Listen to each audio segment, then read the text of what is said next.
We're Edison Marks, and we motivate businesses to protect themselves. I'm Jeremiah. That handsome gentleman over there is Ed, and a few time zones away in beautiful Varna, Bulgaria, is Nick. And we came together to co-found this little outfit because we love small businesses. They fed us, they clothed us, they employed us, all as we came up. And so we've got this sort of special bond and appreciation for small businesses. Now, across our team's 50 years, we're old, of combined experience of building and selling SaaS solutions all around the globe, we witnessed firsthand a massive and ugly problem facing nearly all small businesses that's only gotten worse over the last couple of years. Now, this story is scary, and it's filled with a lot of really awful data. Like the fact that nearly half of all cyber attacks today are focused or targeting small and medium businesses. Or that nearly 3 out of 4 small and medium business operators have been a victim of a cybercrime in the last year alone. Now you might come to me and say, hey Jeremiah, there's like hundreds of geniuses out there who have deployed thousands, literally thousands of cybersecurity solutions solving all of these problems. And I would say, you are right. You are absolutely right. 7 of them are in our Cyber Accelerator batch. Hell, one of them pitched here a couple of weeks ago. Level, I love those guys. I don't know if they're in here today. Level was here, right? We've all seen these solutions, but only 14% of small and medium enterprises remain ready for a cyber attack today. People just aren't adopting these solutions that are out there and available. You want to know why? I know why. Because none of them actually give a shit about anything I just said. They don't care. They don't care. They don't want to talk about cybersecurity. It's too complex. It's too complicated. These solutions that they do find on the market are too costly or too complex to implement, so they do nothing. And that is dire. So what we did when we came together was we built a platform that turns all of that apathy into consistent engagement. Now, using proven behavioral science strategies, we motivate operators to pay attention to their cybersecurity risks and actually change their behavior. So, how does all this work? First, we proactively scan, score, and deliver our business security reports to operators that compares their cybersecurity risks to similar businesses in their community. So they have an opportunity right out of the gate to look and very simply see, how am I doing? Now, at the center of this is our vulnerability IQ score, which has been dubbed the VIC score by our early adopters. And that VIC score is something that we continually use to motivate operators to improve, thus reducing their cybersecurity risk. None of that is rocket science, except that we use tactics like social pressure, which can be really powerful when harnessed for good. Now, you won't see in our platform all of the technical jargon or ones and zeros or nerd speak that runs rampant in this industry, right? Like most of what you see today, you don't understand. Our engine surfaces easy to understand and easy to implement tips and recommendations for operators that are relevant and personalized given where they are in their cybersecurity lifecycle. So you get what you need today and only what you need today. Now, the market for cybersecurity solutions like this for just the small and medium enterprise is massive, already valued at $8 billion and growing, and that's who we're attacking. But selling directly to small and medium businesses is hard and costly, so we've opted to go through managed services providers and managed security services providers to find traction out of the gate. This is an industry or a sector of the industry that our founding team knows really, really well, and it's already proving or providing some help for us in terms of traction. To generate revenue through those managed services providers, we are offering white label programs. These white label programs are deployed in total by us with their logos and their branding and everything on them. That's a $6,000 per year minimum commitment for a managed security services provider or managed services provider. Coming next, right down the road, is a self-serve option for SMEs. And it's starting to work. We've got about $36,000 in ARR in the 6 months since we launched the platform. That was on March 1st. We've got a pretty healthy pipeline of managed services providers who have shown interest already. And we've got some really awesome sort of like game-changing opportunities that are making some progress as well.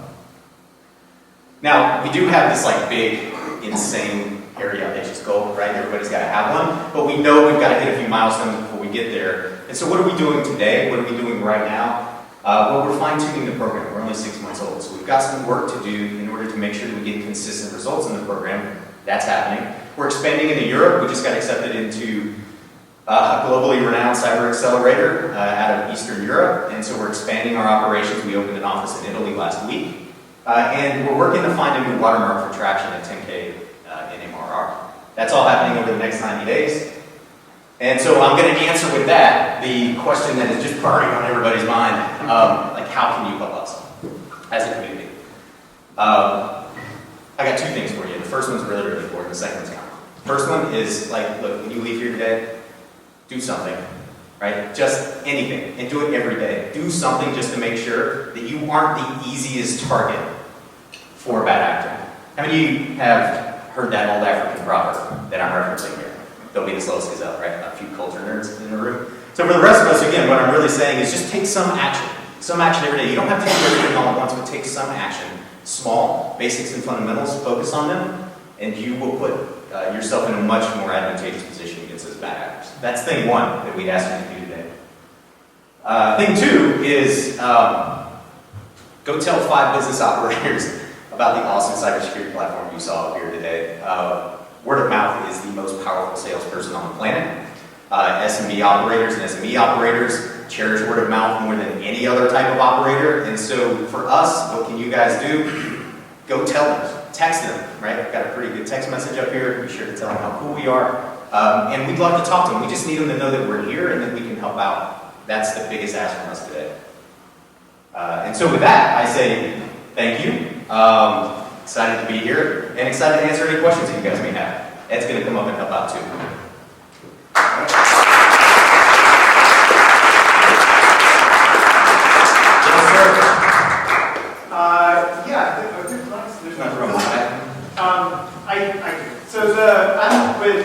I'm with IBM Consulting in the government space, and so we have a million different cybersecurity, both from the client side and from the IBM side, the training that we have to do, every quarter. It's so much stuff. Have you thought about the consulting space, and then also, I guess, what would the SaaS product actually look like? Would there be a SaaS product that an individual could have, and how does that? I guess what does the platform actually look like to someone using it? Let me slide back to what you've seen here in this, and I'll answer that second question. The platform actually spits out this report. This is a physical version of the report because small and medium business operators operate a lot like consumers who still open their bills. So we will send a physical report, extremely rare nowadays, but also rare for people who go to their office. So we have a digital variant of the report that our platform spits out. But it's a cloud-based platform. An operator will get a link where they can follow a QR code and hit their unique environment. If you want to picture it a lot like Credit Karma's dashboard, right? So everybody familiar with Credit Karma? Maybe check them out.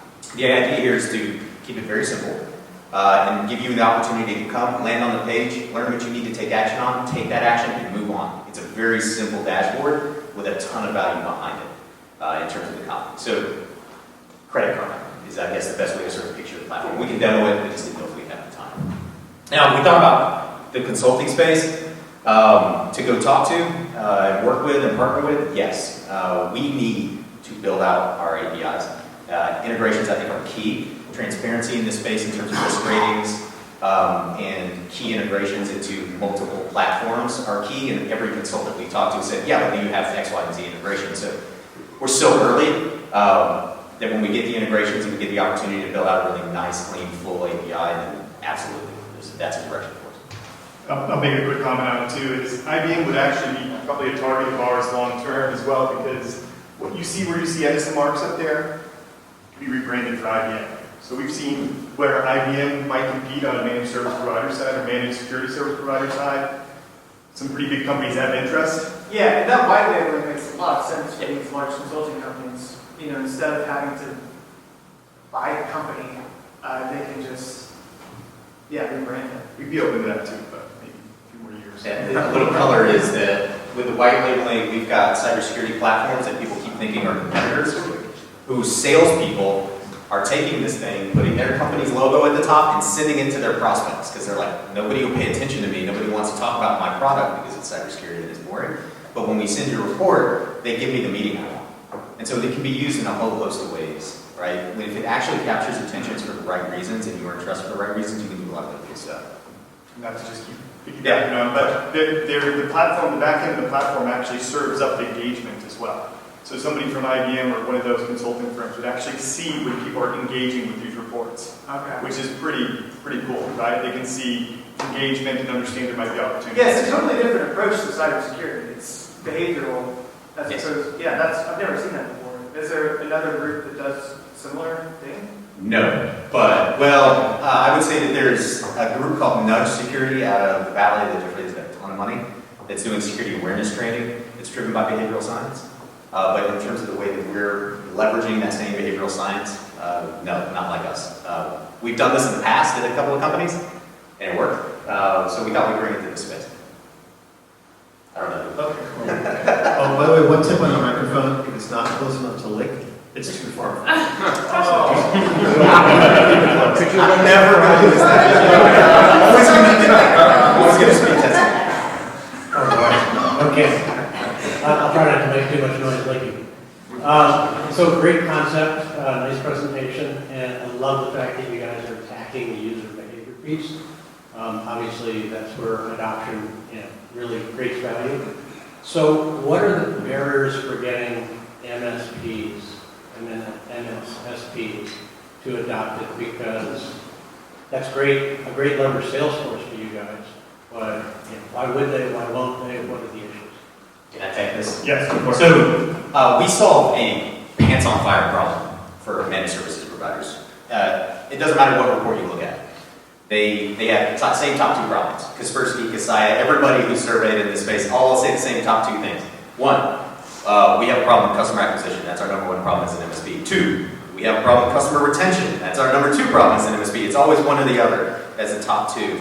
And we serve up solutions to both of those problems right out of the gate when you think of this as sort of a hyper-focused account-based marketing platform for them, right? Like they put their logo on the front, they proactively outreach to prospective clients, or they put their logo on the front and they leverage this as a quarterly business report to encourage engagement with a current portfolio client, and they see wins, right? Like they don't know how to sell, they don't know how to market, and they see this as an opportunity to go have a unique conversation that they couldn't otherwise have in the past.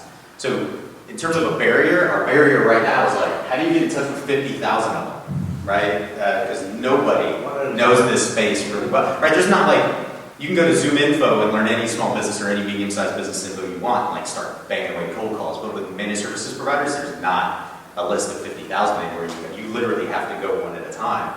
Now again, we've been selling in this space for quite some time, so once we reach our sort of ceiling on the people in this space that we really know well and who we can get referrals from them, things might get a little tougher. That's the barrier.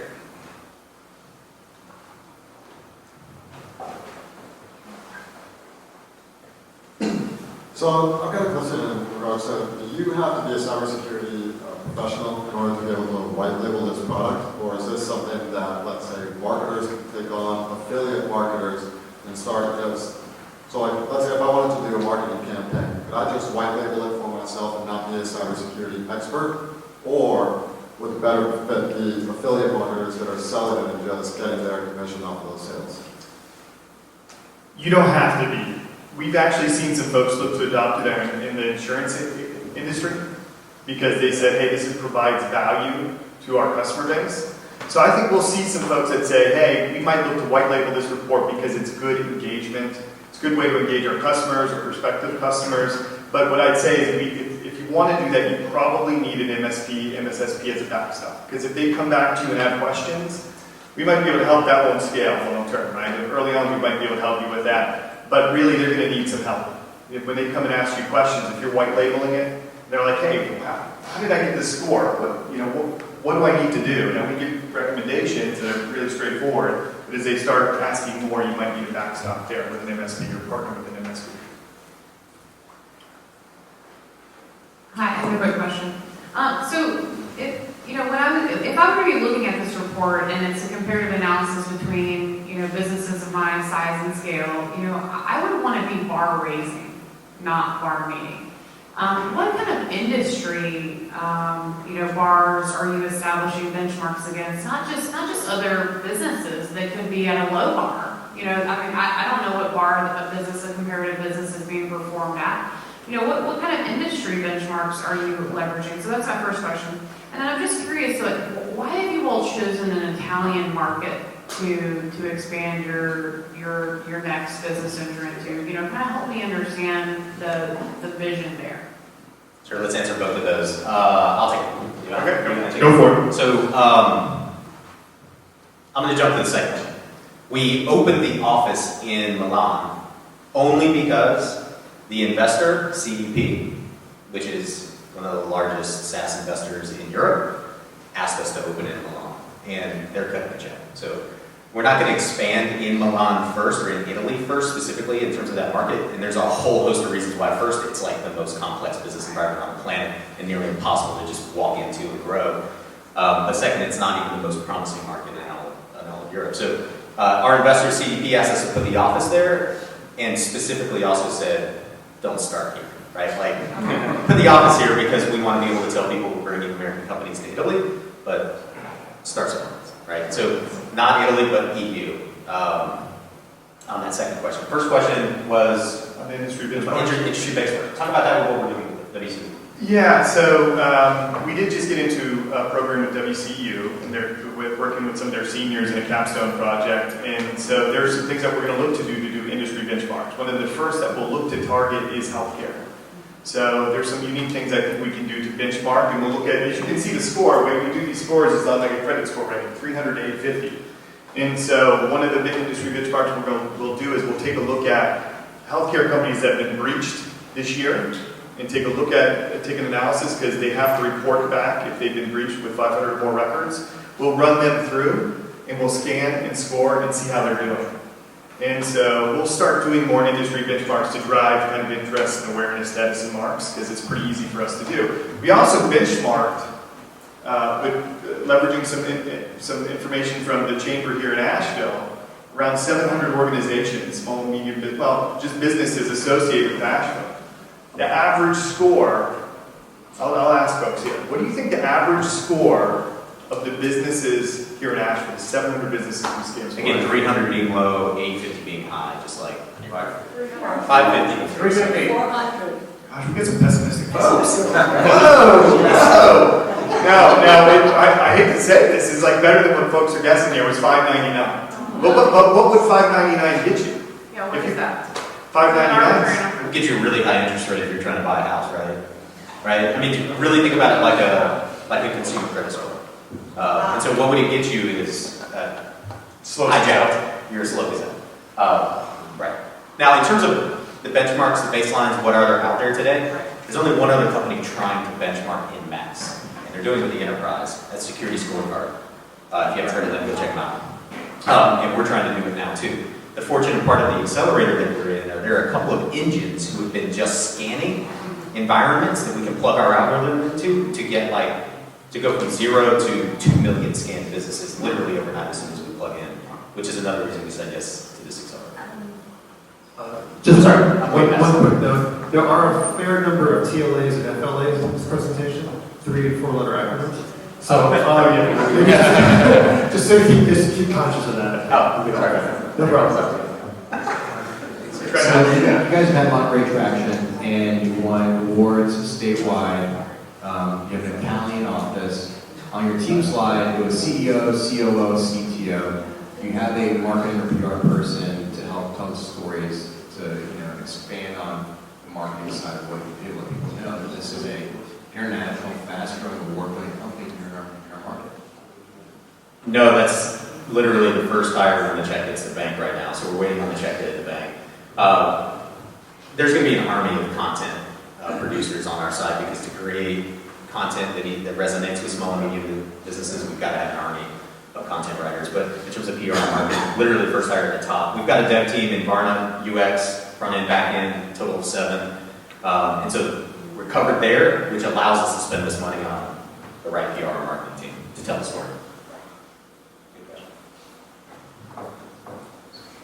Hey, so I've got a question about how deep you guys scan. So, I mean, there's a huge scan, or a huge variety of small businesses. So like a local coffee shop where you can log into the access point and get it into their system, and then you have the 45 employee corporate enterprise that's still like a big small business. So do you guys go purely digital in attacks, or do you guys scan for stuff that like a Red Hat hacker would be looking for? Or do you go visible and look at what somebody who just, that poor team who knows too much didn't go in and like have it? Now, we leverage OWASP Zap tool, which is a very well-known, well-respected open source tool.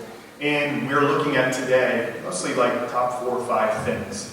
What we're looking at is really the basics and fundamentals. So when we say actual businesses scored on average 599, that's basics and fundamentals on like the web application side. So we're looking at their digital presence. We're scanning for things like TLS. We're scanning for DMARC, email authentication, a handful of things that are defendable from a cybersecurity perspective. So if we have cybersecurity professionals come in and poke at it, they'd say, oh, okay, yeah. You know, and we have advisors that are going deep with us in looking at that. Right, I'll add to that by simply saying they don't care. We don't have to. The first purchase that an SME operator typically makes when they sort of just dive into the cybersecurity pool is web security and endpoint protection. And so if we just cover that sort of passive environment, a passive scan on the public-facing environment, then we're doing enough right now to get them to pay attention. Sorry. Yeah. So, your back end, the actual scanning is just the Zap, the OWASP tool right now? That's what we leverage to scan, and I'd say it takes a lot of technology to create the illusion of simplicity. Yeah. Right? And so if you've seen, OWASP Zap tool, right? Pull it up, right? It looks old school, real old school. We take that, we're looking at those things, and then we created You're doing like analysis. We're doing a quick analysis, and we're scanning the score, we're looking at email off, we're looking at these things. We have a scoring methodology and an algorithm that spits out that score. That's brilliant. If you've never seen OWASP Zap tool, go try it. It's an awful experience, but you take that and then you expand on its value as you can present to an SME operator, and it gets really fun. That's what we're doing. So good job, boys. Hey, good morning. So you mentioned Credit Karma. I'm in financial services. What I find is that behavior is hard to change. And just because people know better doesn't mean that they'll do better. And so especially for like our SaaS version of the platform, have you thought about gamification, badges, that kind of thing? And then for those who are like teachers' pets and they do really well, what's your ongoing value to kind of keep them on the platform and prevent churn? Awesome. Yes. We got hit with that question in a room of like 200 people last week, and I didn't have a great answer, so let's test this one out today. Yes is the answer to the gamification question. Specifically, behavior is extremely hard to change unless you're using the right tactics, right? But behavioral science is a lot like math, like it crosses borders as well, so we can use what we use here and we can spread it around the globe. But to get people to continually be motivated, one of the tool sets that we put in place on the roadmap that we want to build out is a sort of a milestone that you reach where cyber insurance becomes a thing you can actually get, right? A small and medium business operator call around trying to get cyber insurance, no, you can't. But if you meet a certain amount of criteria, if you check the right boxes, they will listen to you and they will put an offering in front of you. We want to partner, we've already started it in Europe, we want to partner with insurance firms who are looking to expand in the small and medium enterprise, and if we do that, and we act as the front end sort of stage gates that get them to the milestones that we can verify, then we can add a certain score, right? So once you reach a certain score in the platform, then you get awarded with the opportunity to go get cyber insurance. It's kind of like in Credit Karma, you log in, your credit score's high enough, and they're like, hey, you can get an American Express today, right? And that really works for them. Exactly. Good one. I'll say, Rob, the next question comes up. We've really been inspired by Robert Cialdini. The folks are familiar with Robert Cialdini, the world's leading behavioral scientist. We got a lot of inspiration from him, and he was a chief scientist at a company both Jeremiah and I worked at years ago. Hey guys, I'm Jorge. I work with a small SaaS company in Raleigh, and when I see this is great, I see the value. My question is around capacity, right? I see like, great, we got this report, we got all these things to do, but then it's gonna add more to my plate. So how is it around implementation? How would you help these folks with very little capacity actually implement this solution? That is a very real problem.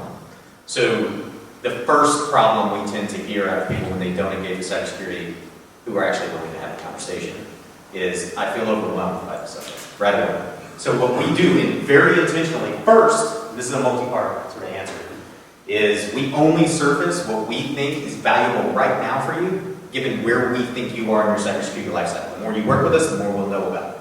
Right? Very similar circumstance to credit card in that respect. We only surface what's valuable, given where you are in your lifecycle. So I'm not going to unload a ton of stuff on you. I'm just going to give you a basic right out of the gate. Something very, very basic, like add a password management tool. Now, you may have one in place the first time that you come to us. And then you get this self-serve and tell us you do. Your score is going to go up, and now I know that about you, so I can be more sort of intelligent in what I surface for you by the engine. So the first thing is only give them what they need when they need it, make sure it's valuable, right? The second thing is to ensure that we are continuously motivating properly. Anybody actually use credit card in here? I mean, I do. I have it downloaded. Right? I think their notifications on my phone are the slickest in the world, and we are stealing and hijacking all of that. Right? Like, they get me to look every time, even if it sounds bad. They're like, your credit score changed. And I'm like, but that didn't have an exclamation point. And check out your score today, right? They have all sorts of different tones in the way that they present this language to you to motivate you to take a look. All I can do is serve up what's valuable first, only when you need it, and second, properly motivate you to actually take a look at it and pay attention, right? That's all we can do. We're not going to get everything with that, but we'll get a lot. I'm just going to piggyback slightly. This is altruistic in its nature, what we're doing, why we also want to start it. As he mentioned earlier, right? It's like we want to get folks, we don't want them to, they're not going to be the fastest gazelle. Right? That's reserved for enterprises with millions of dollars spent on cyber defense. But if we can get them moving and get them thinking about it, then all boats rise with the tide. And that's what we really want to do. We want to help small and medium businesses take those steps. And so we don't want to overwhelm them like every other solution that's out there. All right, we have time for one more question. Oh, lucky. Hi, great presentation. Thanks. My question is, it seems like you have two paths. You have your white label, partner with the different firms that kind of do the thing, and then you have your let's talk directly to the small business and provide that service via non-white labeling your product. Do you have an idea of what your split is? What do you want to focus on over the next 6 months? And do you think that will change, let's say in 5 years from now? Yeah, we know what we want to focus on. I went the wrong way here. We'll go here to start. So for the immediate future, 6 months, maybe even a little bit longer, managed services providers in the US and systems integrators in Europe. Don't go to Europe and say managed services provider. They have no idea what you're talking about. Learn that one. That's the next 12 months, without question. And why? Because I can deploy once and get it out to hundreds or even thousands of end user businesses immediately. The more data that we gather on more businesses, the better this platform becomes. It's geometrically more intelligent in terms of its value with the more businesses that are involved. So for us, how quickly can we build the largest cybersecurity data lake on small and medium enterprises on the planet? MSPs and systems integrators. We're in a marketplace in Asia Pacific, that's sort of like first Asia Pacific cybersecurity marketplace for small and medium enterprises. We've deployed there to see if they'll self-serve and self-onboard in the APAC, and if they will, then we think they'll do it here as well. So we may go that way for self-serve, but we're 12 months from really doing that in earnest. And I would say that's when we can create a moat, right? Is if we can, as much of that data and feedback is this behavioral science experiment, ultimately, right? We have to constantly evolve this and keep this going. So for us to, compete against some of these bigger companies that might be doing some ratings focused on enterprise, the more data and feedback we can get back quickly, the more we can continue to evolve the platform, the more we can stay ahead of folks that are coming into this space.